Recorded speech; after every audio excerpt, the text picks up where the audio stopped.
Riots in Mewat.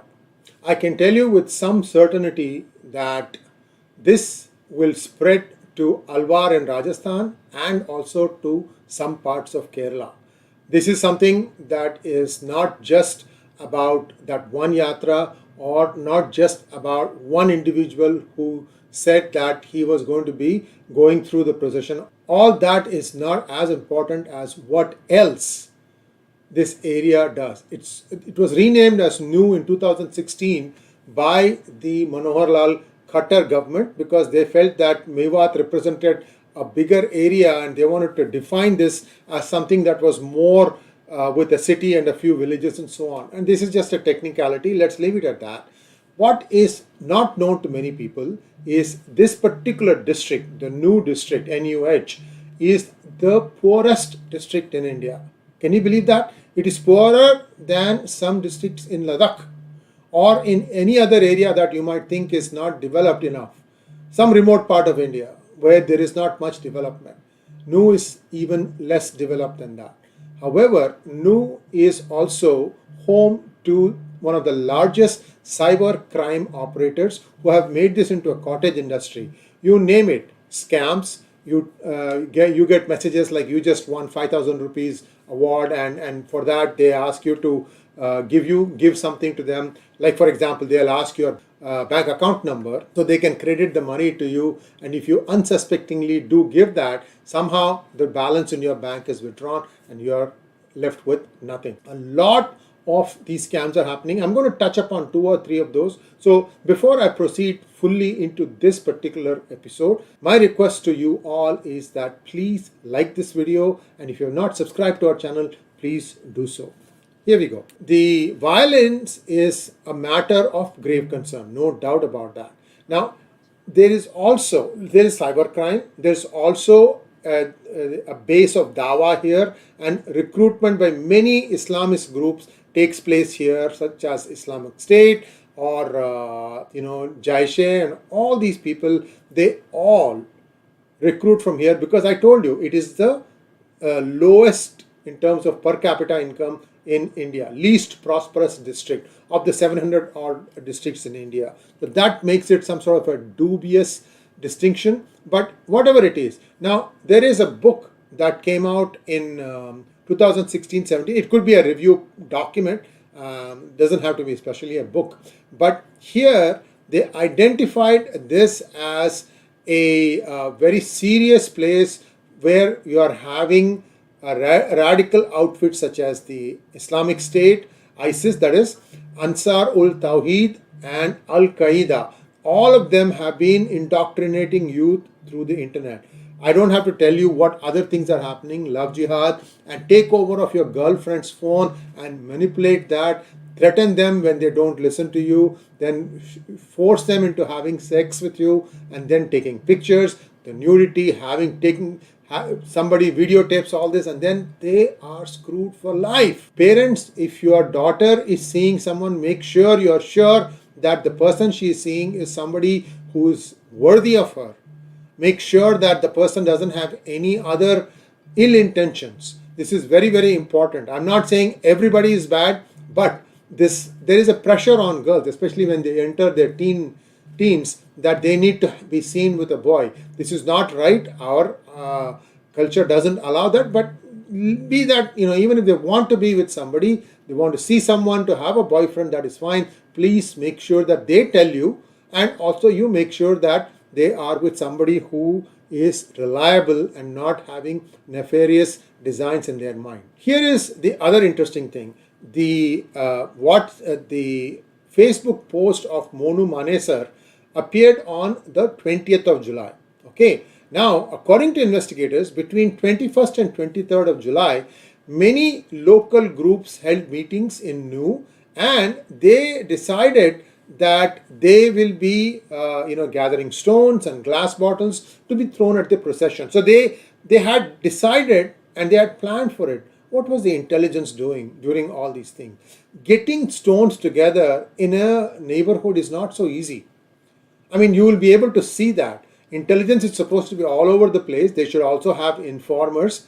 Why were they sleeping? See, when you clean up, now what is happening is they're having 144 in sections of the place. They also turned internet off. I'm going to show you some other actions that the Haryana police has done. But more importantly, this is all reactive. Good intelligence makes you proactive and head it off before it even happens. If you think that there was a foreign hand in all this, just listen to this section. I have a slide that tells it all. There was a policeman who was sitting with other officers and having tea with a group of people when one man received a phone call. Immediately after speaking to the caller, the man slapped a constable and asked his associates to join him. So you got ambushed. This constable and another policeman, they were ambushed. The person who was passing on a motorcycle got hit on the head with a glass bottle, and the group then locked both of them in a police station and set the police station on fire. Luckily, they could break open a mesh and escape. This is just one instance. So there was willful intent, and this was done based on receipt of a phone call. From where it came, that needs to be investigated very seriously. This is also, a very, very serious charge. Next one, another officer, also declining to be named, said he and several colleagues hid in shops and houses and removed their uniform so that they were not attacked. In other words, the mob targeted policemen. Why? They know that that will provoke a big reaction from the state. So they are getting these orders from somewhere. That's not only a thing. And you will see in the slides to follow how 300 people attacked a cyber police station in New. They commandeered a public bus and tried to drive it into the station in the hope that all the records would be destroyed. They are still thinking that there would be paper-based records. This is the extent to which the violence has been planned. I can't say any other word but planned. That is a takeaway here. So what else happened? There were 125 hackers that were arrested for a police force of 5,000 people, and they said that because of this area being on the border of Rajasthan, sometimes when you chase them, they jump into the other state and disappear.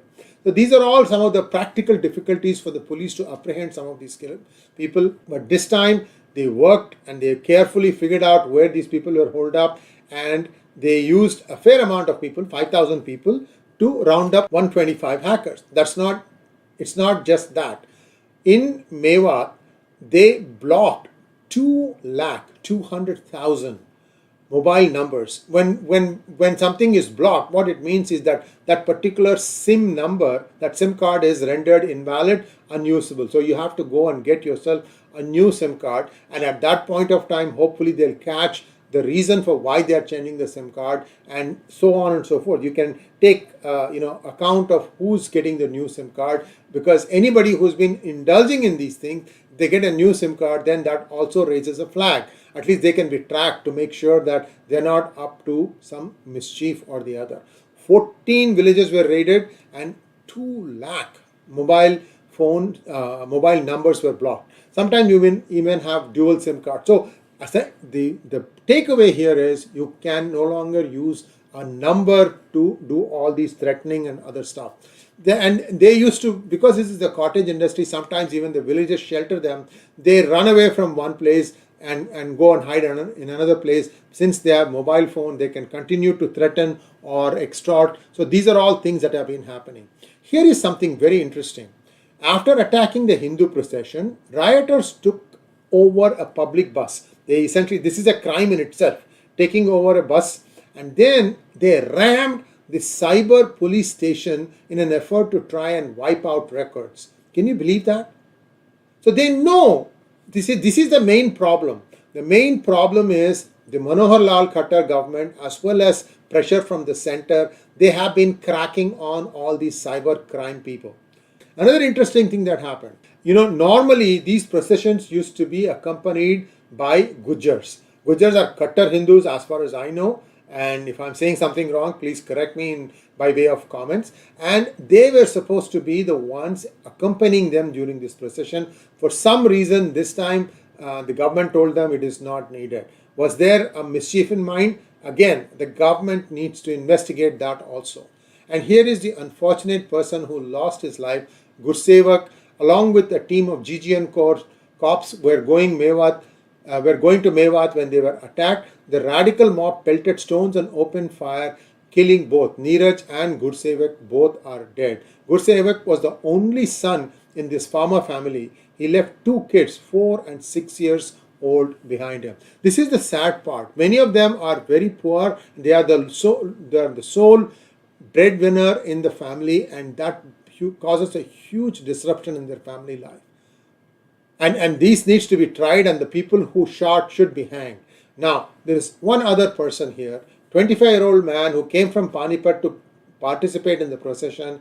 He says that he could not save his brother Abhishek, who was 22 years old, because he had to run to save his own life. Unfortunately for him, Abhishek was first shot at and then somebody slashed his throat. This is for the Ilhan Omars, the Barack Obamas, and any other loudmouth that sits in US and says that the Muslims are in danger. You do things like this and you still expect the government to not do anything? What is happening is you are dog whistling. Okay, stop dog whistling. So here is the other problem. Another one person whose name was Shakti Singh, father of 4 small kids, lone earner for his family. He got brutally hacked and killed. He was not even part of the religious procession. He was returning home from his work when the Muslims attacked him and brutally thrashed him and killed him. This sort of stuff is going on and on without respite, and there is some anger at being caught. For what? For thieving. Cybercrime is spreading its ugly head around all of India. I expect that Kerala will start having problems also. Just like I said, that Alwar also is going to have problems. There may be other places also, some other cells also that will come alive. But the most important thing is, whatever it is that they are doing, the Haryana government, the cleansing operation, do a thorough job. Catch each and every culprit and hang them if you have to. It had the fullest extent of law has to come to bear upon them. Thanks for watching. Please like, share and subscribe to our channel, and also don't forget to click on the bell button for notifications. When you are prompted for notifications, click on all notifications, because I'm noticing in some phones that you may click the bell for notification, but you may still not get notifications. Just a heads up, we're going to give you a detailed video that explains all these things, but for now